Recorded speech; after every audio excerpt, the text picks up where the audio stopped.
तो हाँ जी, देखो जी, आपका नाम आशीष यादव है और आपकी कुंडली बनी है कुंभ लग्न की। राशि आपकी बनी है कन्या राशि। तो कुंडली की बात की जाए, कुंडली वैसे तकरीबन अच्छी है, लेकिन एक दो ग्रह कुछ हल्का सा खराब है, जो कि मैं विस्तार से आपको समझाऊंगा। और आपके जो सवाल हैं, एक तो आपने मुझे बोला था कि विवाह को 2 साल हो चुके लेकिन संतान का सुख अभी तक नहीं मिला। और दूसरा सवाल है कि आप अभी सरकारी नौकरी में, लेकिन उस नौकरी को छोड़ के आप कोई दूसरी नौकरी की तैयारी करना चाहते हो, उसमें सफलता मिलेगी या नहीं। तो ये आपके सवाल हैं। और जैसे कि आपने मेरे से पहले एक कुंडली बनाई है, मैंने आपको उस समय बताया था कि कुंडली में 12 ग्रह होते हैं, और वो 12 ग्रह यहाँ पे मैंने लिख रखे हैं। एक बार मैं फिर थोड़ा सा रिपीट कर देता हूँ। ये जो एक लिखा है, ये आपका पहला ग्रह है, और पहले ग्रह से आपका शरीर देखा जाएगा। शरीर, सेहत, स्वभाव, रंग, रूप, पर्सनैलिटी, सर, मस्तक, पहले ग्रह से देखेंगे। दूसरा ग्रह आपके धन जोड़ने का है, परिवार का, वाणी। तीसरा ग्रह छोटे भाई बहन। चौथा ग्रह आपकी माता, मकान, वाहन का है। पांचवा अगर आपके बच्चों का और आपकी पढ़ाई का है। और छठा अगर शत्रु रोग कर्जा। सातवां अगर आपकी पत्नी का है। आठवें घर से उम्र देखेंगे।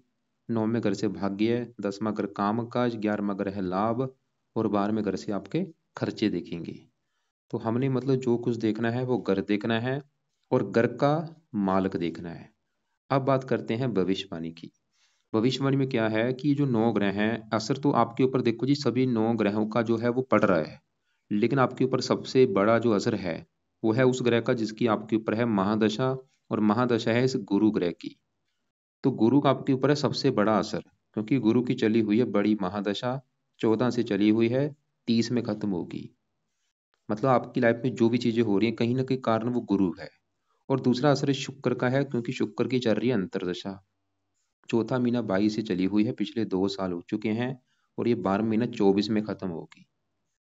तो मैंने आपको क्या बोला कि असर आपके ऊपर सभी ग्रहों का है, लेकिन सबसे ज्यादा असर जो बड़े लेवल पे असर है वो है गुरु ग्रह का। मतलब गुरु का पूरी तरह से आपके ऊपर जो भी असर है वो पड़ रहा है, बड़ा असर। सुबह से लेकर रात तक आपकी लाइफ में जो भी चीजें हो रही हैं, कहीं ना कहीं कारण गुरु है। और दूसरा कारण है शुक्र। तो सबसे पहले हम इन दोनों ग्रहों की ही बात करेंगे। तो पहले आपके मैं गुरु की बात करता हूँ कि वो कैसा है।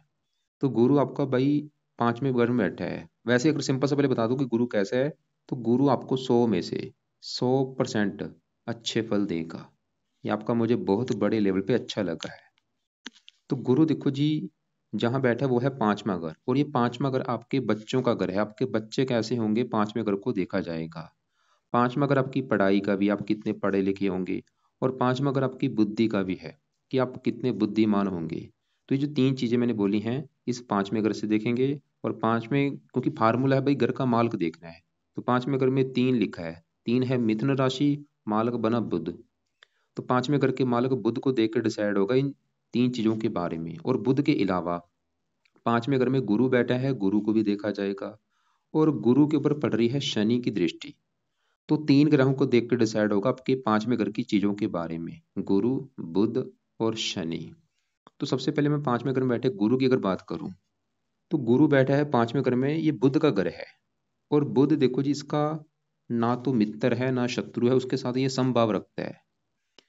और गुरु इस कुंडली में इसके अपने भी 2 घर हैं। बैठा इस घर में आके है बुध के घर में, लेकिन गुरु के जो अपने घर हैं वो है, एक तो ये गुरु इस घर का मालक है दूसरे घर का।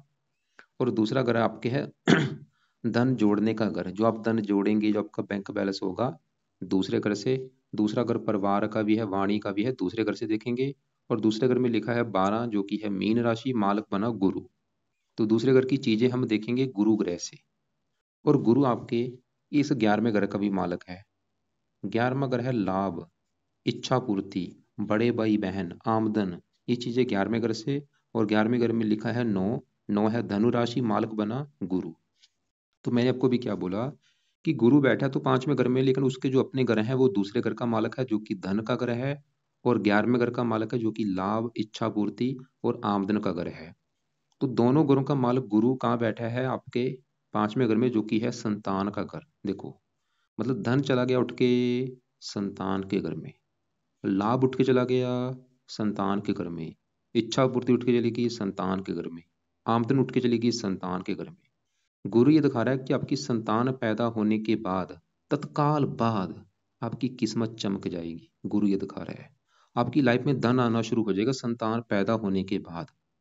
आपकी संतान पैदा होने के बाद आपकी इच्छाएं पूरी होनी शुरू हो जाएंगी, आपकी किस्मत चमक जाएगी, आपका भाग्य साथ देना शुरू हो जाएगा, आपकी आमदनी बढ़नी शुरू हो जाएगी, आपके धन कमाने के साधन बढ़ने शुरू हो जाएंगे।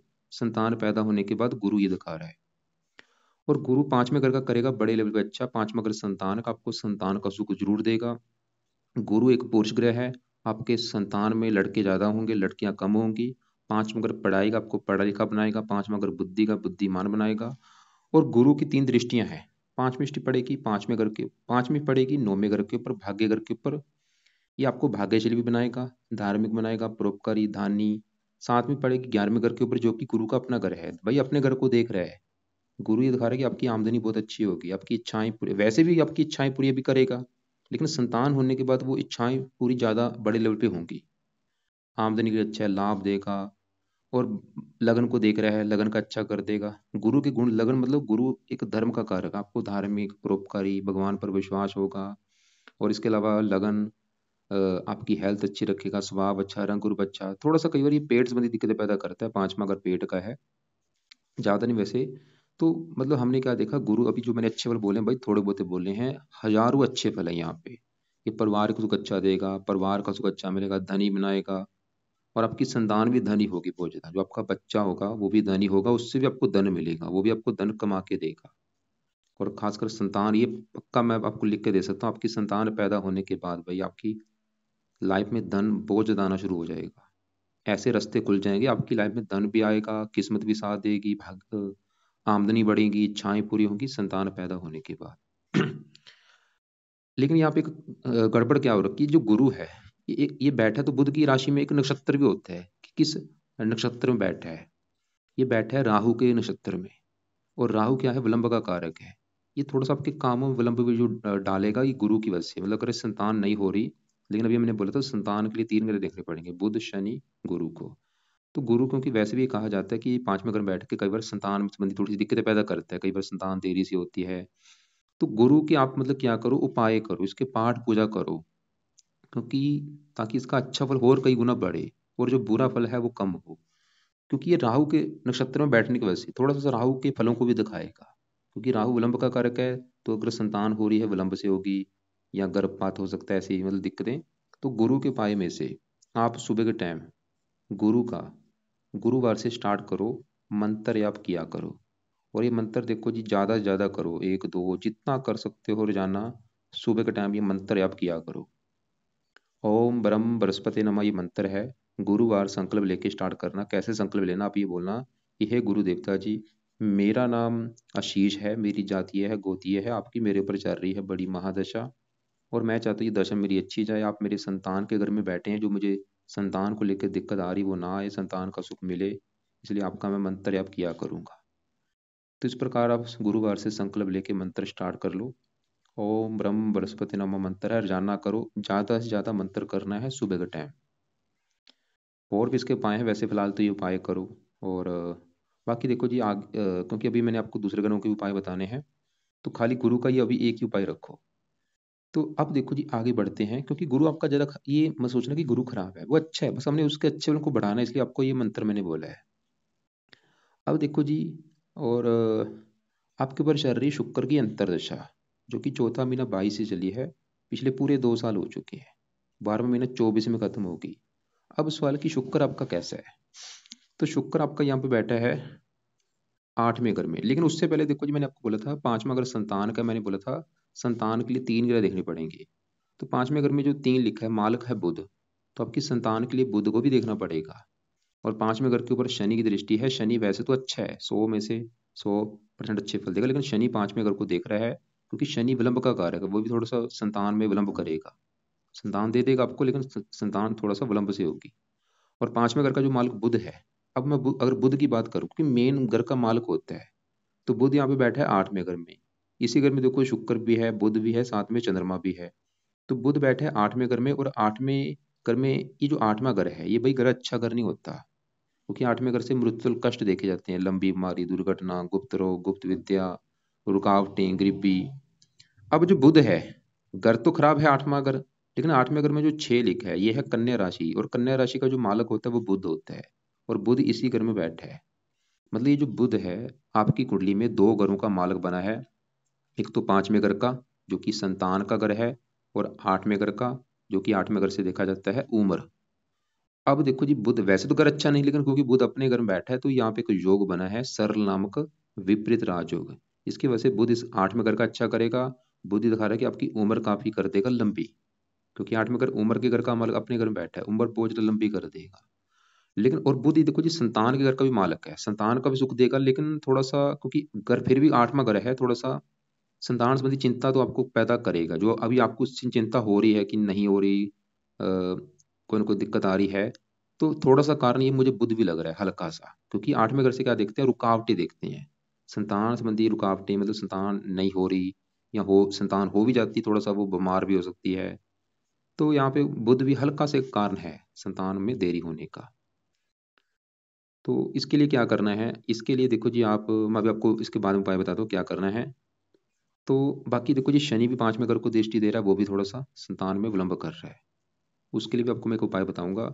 तो हमने सबसे पहले अभी गुरु आपका देखा, जो कि बड़े लेवल पे अच्छा है, बैठा भी संतान घर में है, और बल्कि वो तो ये दिखा रहा है उसका जो अच्छा फल आपको मिलना जरा शुरू होगा, ज्यादा कब मिलेगा, जब उसकी आपकी संतान पैदा होगी, वो ये दिखा रहा है।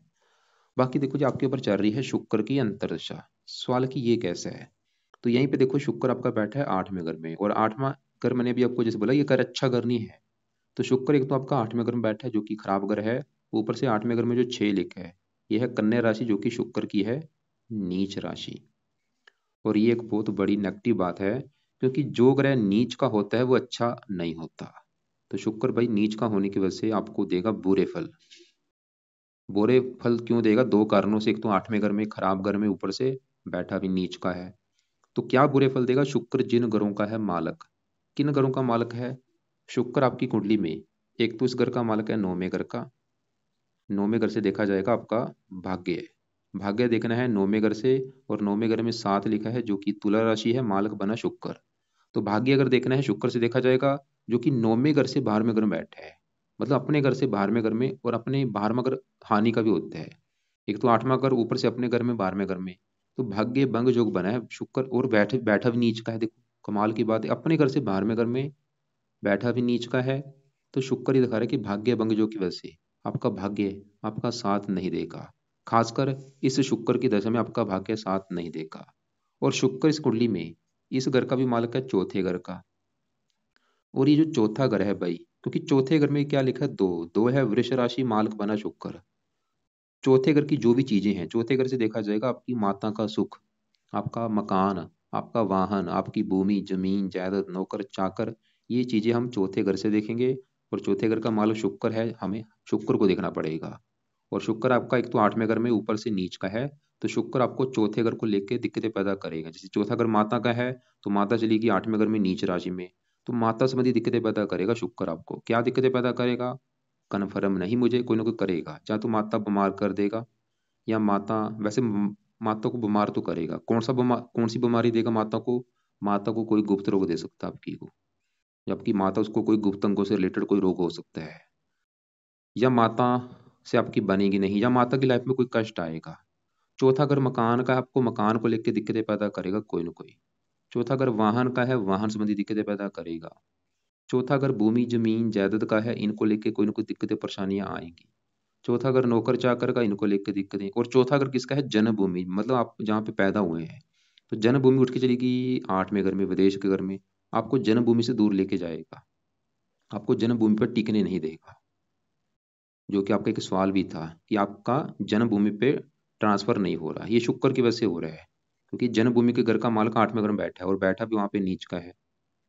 तो अगर आप चाहते हैं कि आपकी जन्मभूमि पे आपको, मतलब शुक्र को सही करने से फायदे क्या होंगे, क्योंकि शुक्र 8वें घर में बैठ के, ये देखो जी 8वां घर गुप्त रोग का होता है, शुक्र गुप्तों का कारक, आपको गुप्त रोग भी दे सकते हैं। अभी जो दशा चली हुई इसमें आपको कोई छोटा मोटा गुप्त रोग भी हो सकता है। गुप्त रोग जैसे कि आपको पेशाब संबंधी, वीर्य लिंग, बवासीर, प्रमेह, मधुमेह, ऐसा कोई गुप्त रोग होने का भी योग है। शुक्र पत्नी का कारक है, ये पत्नी संबंधी भी दिक्कतें पैदा करेगा, पत्नी को भी बीमार कर सकता है, या पत्नी से मनमुटाव। मतलब आप एक पेन कॉपी में लिख लो कि अगर आपने शुक्र को सही कर लिया फायदे क्या होंगे, नीचे आंसर में लिखो। पहले ये लिखो कि शुक्र को सही करने से फायदे क्या होंगे, आंसर में लिखो शुक्र को सही करने से आपका भाग्य साथ देना शुरू हो जाएगा। शुक्र को सही करने से माता को लेकर दिक्कतें नहीं आएंगी, मकान को लेकर दिक्कतें नहीं आएंगी, मकान का सुख मिलेगा, वाहन का सुख मिलेगा, भूमि जमीन जायदाद का सुख मिलेगा, घरेलू सुख मिलेगा। और शुक्र को सही करने से पत्नी का सुख मिलेगा, विवाह का सुख मिलेगा। शुक्र को सही करने से गुप्त रोगों से बचेंगी। शुक्र को सही करने से घर पे ट्रांसफर हो जाएगा। मतलब कई फायदे हैं। अब देखो जी, आपको समझ आ चुकी है कि शुक्र आपका है खराब, क्योंकि वो नीच का बैठा है। लेकिन आपके लिए एक अच्छी बात यह है, जो कि अभी बहुत बड़ी अच्छी बात यह है, कि शुक्र के साथ ही बैठा है बुध, क्योंकि बुध यहाँ पे कन्या राशि में खुद की राशि में बैठा है। और शुक्र बैठा है कन्या राशि में नीच का, इसे कहते हैं नीच भंग राजयोग। मतलब इस बुध ने शुक्र का जो नीच है उसको भंग कर दिया है, नीच भंग बन चुका है राजयोग। सुनने से भी लग रहा है, देखो, नीच भंग राजयोग। मतलब अभी जो शुक्र के मैंने बुरे फल बोले हैं, वो बुरे फल आपको जहाँ तो मिलेंगे नहीं, या मान लो मिल भी जाते हैं, मिलेंगे कम मात्रा में।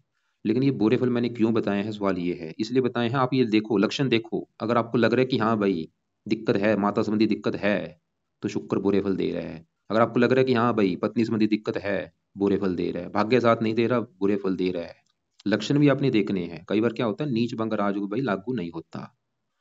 और वैसे भी शुक्र की दशा भी है, तो ये अभी एक्टिवेट है। और दशा भी 1 साल की पड़ी है, अभी इस साल में खत्म हो जाएगी। तो शुक्र का सवाल कि ऐसे क्या काम करें, क्या उपाय करें, इसके उपाय आपने सबसे ज्यादा करने हैं, क्योंकि इसका है आपके ऊपर ज्यादा असर। तो शुक्र का पहला जो उपाय है वो है, आप शुक्र के मंत्र एक बार पूरे करो 16,000। आज गुरुवार है भाई, कल है शुक्रवार, कल संकल्प लेके गुरुवार शुक्रवार से कल संकल्प लेना। अपने रात के समय संकल्प आप ये लेना कि हे शुक्र देवता जी, मेरा नाम आशीष है, मेरी जात ये है, गोद ये है, और आपकी मेरे पर चल रही है अंतरदशा, और आप मेरी कुंडली में नीच के बैठे हैं। और मैं चाहता हूँ आपका जो भी बुरा फल मुझे मिल रहा है वो प्लीज़ मुझे ना मिले। मुझे माता मकान वाहन का सुख अच्छा मिले, जन्मभूमि का सुख मिले, मैं अपनी जन्मभूमि जाना चाहता हूँ, भाग्य मेरा साथ है, पत्नी का सुख मिले। और भी आपके जो बुरे फल है वो प्लीज़ ना मिले, बल्कि आप मुझे अच्छे फल दो। इसलिए आपके मैं मंत्रों की जो संख्या है 16,000, वो पूरी करने जा रहा हूँ। इस प्रकार आप संकल्प लेके मंत्र पूरे कर लो। मंत्र चाहे आप महीने में कर लो, 2 महीने में कर लो, मंत्र एक बार पूरे कर लो। मंत्र है ओम शुम शुक्राय नमः। कोशिश करना अगर 40 दिन में कर लोगे अच्छी बात है। मतलब रोजाना 4 माला करते हो तो 40 दिन में 16,000 मंत्र पूरे हो जाएंगे। तो मंत्र पूरे करने के बाद छोड़ देना। फिर आपने दूसरा जो उपाय करना है वो है शुक्र कवच का पाठ। ये पाठ रोजाना रात को पढ़ना है, ये इसकी ओडिल गा के सुन लिया करो। तीसरा उपाय शुक्र स्रोत का पाठ पढ़ना है, या इसको भी जहाँ तो पढ़ लिया करो दोनों पाठ, या सुन लिया करो। चौथा उपाय शुक्र का दान करो। दान इसकी पावर को कम करेगा। हर शुक्रवार के दिन ये दान करो, या ये दान आप रोजाना भी कर सकते हैं, वो आपकी मर्जी। मेरे हिसाब से वैसे, क्योंकि अभी शुक्र की जब तक दशा है, दान रोजाना कर लो, या हफ्ते में 4-5 दिन कर ही दिया करो दान। जो भी इसकी वस्तुएं हैं, शुक्र की वस्तुएं, जैसे जो भी परफ्यूम हो गया, ऐसे दान कर दो, वो सफेद वस्तु का दान कर दो। वो दान की वीडियो देख लेना मेरे चैनल के ऊपर जाके। पांचवा उपाय अगर आप कर सकते हैं वो है शुक्रवार का व्रत रखा करो। बहुत बेस्ट उपाय है। हर शुक्रवार को शुक्र देवता का व्रत रखना है। व्रत में दिन में खाली फल फ्रूट खाना है, रात को एक टाइम भोजन करना है। रात को जो भोजन करना है उसमें नमक का सेवन नहीं करना। और शुक्रवार के दिन ही इसकी इसकी कथा भी सुनना कि कथा क्या है। तो बाकी इसके अलावा एक और उपाय है, अगर वो कर सकते हैं, वो है आप माता लक्ष्मी जी की पूजा उपासना भी कर सकते हैं। तो इन उपायों की वजह से शुक्र बिल्कुल अच्छा हो जाएगा। अब देखो जी, आगे बढ़ते हैं। हमने आपके गुरु को देखा जो कि बड़ी दशा है, शुक्र देखा वो अच्छा नहीं है, लेकिन हो सकता है वो बुरे फल आपको ज्यादा ना दे या बिल्कुल ना दे। लेकिन अगर आपके जो लक्षण मुझे दिख रहे हैं, इसका मतलब वो बुरे फल दे ही रहा है। जैसे आपने बोला कि जन्मभूमि से दूर बैठे हैं, ये शुक्र की वजह से है, क्योंकि चौथा घर जन्मभूमि का, 8वां घर विदेश का है। बाकी अभी समय भी है, दशा भी, सबसे बड़ी बात कि दशा भी चल रही है। दशा ना होती फिर भी चलो कोई बात नहीं, दशा चल रही इसलिए उपाय तो करने पड़ेंगे। अब आपकी बात करते हैं यहाँ पे बैठे 7वें घर में सूर्य मंगल केतु की। ये जो 7वां घर है, यह घर आपकी पत्नी का घर। पत्नी के अलावा 7वां घर आपकी डेली की इनकम का भी है और साझेदारी के कामों का भी है। तो अब देखो जी, फॉर्मूला है कि घर का मालक देखना है, तो 7वें घर में लिखा है 5, 5 है सिंह राशि। मालक कौन बना, सूर्य है। और सूर्य कहाँ बैठा है, इसी घर में बैठा है। देखो, मतलब सूर्य इस 7वें घर का मालक अपने ही घर में बैठा है, जो कि एक बहुत बड़ी अच्छी बात है। इसे कहते हैं रवि कृत राजयोग। तो सूर्य सातवें घर का करेगा अच्छा। सातवां घर पत्नी का है, पत्नी का सुख देगा बहुत अच्छा। सातवां घर डेली की इनकम का है, डेली की इनकम के लिए अच्छा। साझेदारी के कामों में भी फायदा होगा। और सूर्य जिनका कारक होता है, ये देखो जी, पिता का कारक है, पिता के लिए अच्छा है। सरकार का कारक है और लगन को देख रहा है। जो आपने बोला था सरकारी नौकरी, ये सूर्य की वजह से आपकी नौकरी लगी है, क्योंकि सूर्य सरकारी नौकरी का कारक है। जब भी लगन को देख रहा है, 10वें घर में बैठा होता है, सरकारी नौकरी में ऐसे लोग होते हैं। तो ये आपको लगन को देख रहा है, आपको साहसी बनाएगा, पराक्रमी बनाएगा, उद्यमी बनाएगा, मान प्रतिष्ठा अच्छी देगा। लेकिन सूर्य एक क्रूर है, तो इसकी वजह से थोड़ा सा आपकी पत्नी से मनमुटाव भी आपका होगा, पत्नी से लड़ाई झगड़े भी होंगे। और सूर्य क्योंकि इस पत्नी घर में बैठा है अपने घर में, तो आपकी पत्नी भी सरकारी नौकरी में होगी। सूर्य ये भी दिखा रहा है, उसके भी काफी बड़े लेवल पे योग है सरकारी नौकरी के। अब साथ में जो मंगल बैठा है, मंगल है इस घर का मालिक 10वें घर का। 10वां घर काम काज का है, 10वें घर में लिखा है 8, 8 है वृश्चिक राशि, मालिक बना मंगल। तो काम काज के लिए 10वें घर के मालिक मंगल को देखा जाएगा, और मंगल इस घर का भी मालिक है, तीसरे घर का। तीसरे घर में एक लिखा है मेष राशि, मालिक मंगल। तीसरा घर है पराक्रम, मेहनत, साहस। मंगल देखो जी 10वें घर का मालिक है। 10वें घर को पहला घर माने, 1 2 3, 10वें घर से 10वें घर में बैठा है, और बैठा भी सूर्य घर में, मित्र राशि, सूर्य इसका मित्र है। भाई आपका मंगल भी अच्छा है। वो ये, और यहाँ से मंगल की 3 दृष्टियां होती, चौथी दृष्टि पड़ेगी 10वें घर के ऊपर, जो कि अपना घर है। मंगल ये दिखा रहा है कि आपको काम काज का सुख बहुत अच्छा मिलेगा, नौकरी कारोबार का सुख अच्छा है। सर 10वां घर सरकार का है, सरकारी कामों के लिए अच्छा है, मान प्रतिष्ठा अच्छी, पिता के लिए अच्छा है। और लगन को देख रहे हैं, लगन का अच्छा, दूसरे घर का धनी बना देगा, मेहनती। मंगल भी अच्छा है। सूर्य मंगल दोनों आपकी पत्नी घर में बैठे हैं। सूर्य क्या है, क्रूर, इनका एक स्वभाव होता है कि इनका नेचर कैसा है। तो सूर्य है क्रूर स्वभाव का, मंगल भी क्रूर है। इन दोनों की वजह से आपकी पत्नी से आपकी बनेगी नहीं, लड़ाई झगड़े होंगे। मतलब पत्नी संबंधी कोई दिक्कतें आती हैं, वो दिक्कतें जहाँ तो आपकी पत्नी से बनेगी नहीं, या पत्नी से दूर रहना पड़ेगा, या वो कि पत्नी यहाँ पे आप वहां पे बैठे हैं, ऐसी कोई दिक्कतें आती हैं, खासकर इन दोनों की दशा में दिक्कतें पड़ेंगी। अब यहीं पे केतु बैठा है, केतु भी साथ में घर में बैठा है, लेकिन इसका चलित कुंडली में बड़ा हिस्सा है छठे घर के ऊपर, ये ज्यादा फल आपको छठे घर के देगा। ऐसे ही राहु पहले घर में बैठा है, लेकिन चलित कुंडली में जाएगा ये 12वें घर के ऊपर, 12वें घर के फल देगा, खर्चे बढ़ाएगा अपनी दशा में। और राहु का एक आपने उपाय करना है, क्योंकि जो गुरु बैठा है ये राहु के नक्षत्र में बैठा है। राहु 12वें घर में होने की वजह से खर्चे बढ़ाता है। तो राहु का आप एक काम करो, सतनाज्य का दान किया करो। 7 प्रकार के जो अनाज हैं वो पंछियों को डाल दिया करो, खासकर शनिवार को जरूर डाला करो। बाकी यहाँ पे ये जो पहला घर है, ये पहला घर आपका शरीर है, शरीर कैसा होगा, सेहत कैसी है, स्वभाव रंग रूप कैसा। पहले घर को, पहले घर में 11 लिखा है, जो कि कुंभ राशि, मालिक बना शनि। पहले घर का मालिक शनि है, जो कि बैठा है 11वें घर में, लाभ के घर में। शनि की होती है 3 दृष्टियां, यहाँ से बैठा बैठा तीसरी दृष्टि से अपने घर को देख रहा है। तो शनि अपने घर का अच्छा करेगा, मतलब आपकी सेहत अच्छी, स्वभाव अच्छा, रंग रूप अच्छा, पर्सनैलिटी अच्छी, आपको बुद्धिमान बनाएगा, समझदार बनाएगा। साथ में पड़ेगी 5वें घर के ऊपर, यहाँ पे मित्र राशि है, संतान के लिए अच्छा है। लेकिन शनि का जो गुण है, गुण क्या है, विलंब, थोड़ा सा संतान में विलंब करेगा, लेकिन संतान का सुख अच्छा मिलेगा। 10 में यहाँ पे पड़ेगी मित्र राशि, उम्र लंबी कर देगा। अब यहाँ पे देखो जी, ये जो चंद्रमा है ये है छठे घर का मालक। छठा घर शत्रु रोग कर्जे का है। ये यहाँ पे जो बुध है, यहाँ पे एक और बड़ी बात है, देखो बुध इस घर का मालिक है, 5वें घर का, संतान के घर का मालिक बुध है। और बुध के साथ कौन बैठा है, चंद्रमा। ये युक्ति बनी हुई है, मतलब चंद्रमा छठे घर का मालिक मार्केश, ये बुध को थोड़ा सा खराब करेगा, मतलब संतान संबंधी चिंता आ रही, चंद्रमा भी पैदा कर रहा है। तो चंद्रमा के लिए आप क्या करो, चंद्रमा का दान करना है आपने हर सोमवार को, सफेद रंग का दान करना है। तो एक तो इसका दान हो गया ताकि ये शांत हो, मार्केश भी है। सोमवार के दिन आप सफेद रंग की वस्तु ले लो, दूध, चावल, चीनी, जो आपको नहीं लेना, सभी नहीं लेनी, जो आपको लगता है ले सकते हो वो लेके 2 3 किलो, 5 10 किलो, चंद्रमा का मंत्र मन में करते करते कि हे चंद्र देवता जी, आपका दान है वो मैं करने जा रहा हूँ। और इसके दान की वीडियो आप देख लेना, जो कि मैंने वीडियो चैनल के ऊपर बना रखी है कि इसका दान क्या होता है, कुछ दिन पहले बना रखी है, उसमें इसके दान को विस्तार से मैंने समझाया हुआ है। दूसरा उपाय, शिव जी की पूजा उपासना भी आप कर सकते हैं। तो एक बार मैं रिपीट करता हूँ मैंने आपको क्या क्या उपाय बोले हैं। तो देखो जी, सबसे पहले नंबर पे तो गुरु का मंत्र बोला है, जो कि आपने सुबह के टाइम करना है। ये करते रहो जब तक दशा है, इसकी वजह से इसके अच्छे फल कई गुना बढ़ेंगे। दूसरा उपाय, रात के समय, अभी कल से शुक्रवार से रात के समय 16 हेयर मंत्र पूरे करके छोड़ दो, और शुक्र कवच स्रोत के पाठ को पढ़ा करो, या इसकी ओडियल गा के सुन लिया करो। और शुक्रवार का दान भी करो, दान चाहे रोजाना कर लो या शुक्रवार को जरूर करो, या हफ्ते में 3-4 दिन कर दिया करो। और हो सके व्रत रखो, कथा करो, आरती करो। और चंद्रमा का दान हर सोमवार को सफेद रंग का करना है। और इसके अलावा राहु का भी दान सतनाजा बोला है, वो आप चाहे आपकी मर्जी से सतनाजा जो करो चाहे ना करो, चाहे बाद में शुरू कर लेना, 5-6 महीने के बाद शुरू कर देना। इसको अभी मैं ज़रा शेष नहीं लूंगा, लेकिन मेन शुक्र का दान तो भी शुरू कर देना। बाकी आप एक आपने देखो जी, एक पाठ है जो संतान के लिए होता है, वो आप पाठ पढ़ो दोनों पति पत्नी, जो कि है संतान गोपाल स्रोत का पाठ पढ़ा करो। ये संतान के लिए लिखा गया है पाठ शास्त्रों में, तो ये पाठ को आपने रोजाना पढ़ना है। ये इसकी ऑडियो लगा के सुन लिया करो।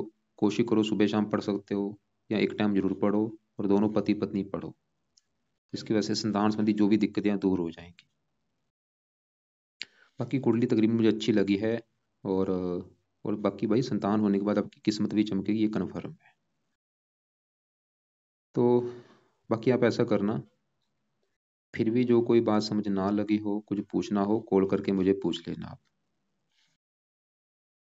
तो बाकी आपको दान मैंने देखो जी, एक तो बोला है चंद्रमा का दान सोमवार को करना है, शुक्र का दान या तो रोजाना या शुक्रवार को, सूर्य को जल नहीं देना, सूर्य का दान नहीं करना, मंगल का दान नहीं करना, राहु का दान सतनाजा बोला है वो आप कर भी सकते हैं, शनिवार को खासकर कर दिया करो। गुरु का पीले रंग का दान बिल्कुल नहीं करना, बल्कि पीले कपड़े आप ज्यादा पहना करो। शुक्र के जो कपड़े होते हैं चमकीले कपड़े, रंग बिरंगे कपड़े, वो कम यूज किया करो। परफ्यूम वगैरह कम यूज करो। अपने सज संवरने के ऊपर कम ध्यान दो। और बाकी एक देखो जी, आपकी मैंने सतमाश कुंडली देखी थी। सतमाश कुंडली क्या होती है, वो विवाह, वो संतान के लिए होती है। जैसे अगर बिल्कुल गहराई में जाना है, ये सतमाश कुंडली होती है बच्चों के लिए। पांचवा अगर संतान का है, वहां पे 8 लिखा है, मालक मंगल, जो कि राहु के साथ बैठा है, ये भी थोड़ा सा गड़बड़ कर रहा है, मतलब कोई ना कोई थोड़े थोड़े कारण होते हैं। तो मंगल के लिए वैसे भी मंगल आपका, जैसे मैंने बोला था, अच्छा तो है, क्योंकि लेकिन ये अस्त बैठा है। अस्त होने की वजह से इसके अच्छे बल कम हो चुके हैं। अच्छे बल क्या थे कि काम काज के लिए बहुत अच्छा है, मान प्रतिष्ठा के लिए अच्छा है, लेकिन अस्त उनकी वजह से अच्छे बल जो है वो लेवल कम हो चुका है। तो मंगल के अच्छे बल आप बढ़ा भी सकते हैं। कैसे बढ़ाने हैं, आप इसका मंत्र जाप करके इसकी पावर को बढ़ा सकते हैं। और इसके दो फायदे होंगे, एक तो इसका अच्छा बल बढ़ेगा, और ऊपर से जो वहां पे सतमाश कुंडली में संतान के घर का मालक है, वहां पे भी जो दिक्कत आ रही है वो भी नहीं आएगी। तो मंगल के लिए सुबह के टाइम आप इसका भी मंत्र जाप कर सकते हैं। अगर आपको लगता है कि आप नहीं कर सकते क्योंकि ज्यादा हो जाएंगे, चाहे इसको रहने भी दो। बाकी मेरा काम देखो जी, फिर भी बताना है। आप अगर लगता है एक ज्यादा नहीं तो एक दो माला कर ही लिया करो, चाहे एक माला ही करो। ओम अंग अंगार के नमा, ये मंत्र है, कर लिया करो मंगलवार से स्टार्ट करके। बाकी आपका जो सवाल था कि भाई आप दूसरी नौकरी करना चाहते हैं चेंज, अभी देखो जी, दशा जो शुक्र की, ये तो सही नहीं है। इसके बाद चलेगी दशा सूर्य की, छोटी दशा। वो समय आपका फिर भी सही होगा, 12 महीना 24 से लेकर 9वां महीना 25 में। कि सूर्य सरकारी नौकरी का कारक, उसमें आपको जॉब चेंज करनी है, जो भी करना है उस समय कर सकती हैं। बाकी फिर भी आपने जो कुछ पूछना होगा मुझे कॉल करके पूछ लेना आप।